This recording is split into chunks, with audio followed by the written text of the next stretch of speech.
America ઇઝરાયલના સંયુક્ત હુમલામાં ઈરાનની Fordow, નાટન્ઝ, એસ્ફહાન પરમાણુ સુવિધાઓ કરાઈ નષ્ટ. અમેરિકા અને ઇઝરાયલે મળીને ઈરાનની 3 મુખ્ય પરમાણુ સુવિધાઓ ફોર્ડો, નાટન્ઝ અને એસ્ફહાન પર ભારે હવાઈ હુમલો કર્યો છે. અમેરિકી રાષ્ટ્રપતિ ડોનાલ્ડ ટ્રમ્પે આ હુમલાને અતિ સફળ ગણાવ્યો છે અને જણાવ્યું કે ખાસ કરીને ફોર્ડો પરમાણુ સ્થળને સંપૂર્ણપણે નષ્ટ કરી દેવામાં આવ્યો છે. ટ્રમ્પે જણાવ્યું કે તમામ વિમાનો હવે સુરક્ષિત રીતે ઈરાનની હદ બહાર છે અને આ હુમલાનો મુખ્ય હેતુ ઈરાનની પરમાણુ ક્ષમતા નાબૂદ કરવાનો હતો. આ હુમલા માટે અમેરિકાએ B-2 સ્ટેલ્થ બોમ્બર્સ અને નૌકાદળના સબમરીનથી ટોમાહોક મિસાઇલ્સનો ઉપયોગ કર્યો હતો. ફોર્ડો પર 6 બંકર બસ્ટર બોમ્બ અને નાટન્ઝ તથા એસ્ફહાન પર 30 થી વધુ ક્રૂઝ મિસાઇલ્સ છોડવામાં આવી હતી.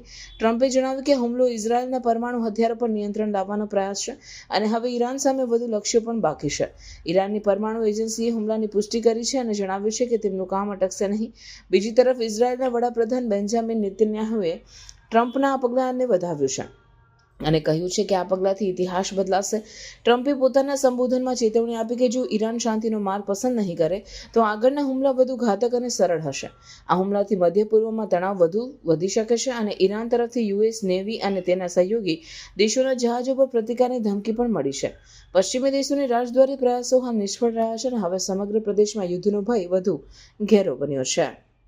There will be either peace or there will be tragedy for Iran far greater than we have witnessed over the last 8 days. Remember, there are many targets left. Tonight's was the most difficult of them all, by far, and perhaps the most lethal. But if peace does not come quickly, we will go after those other targets with precision, speed, and skill. Most of them can be taken out in a matter of minutes. There's no military in the world that could have done what we did tonight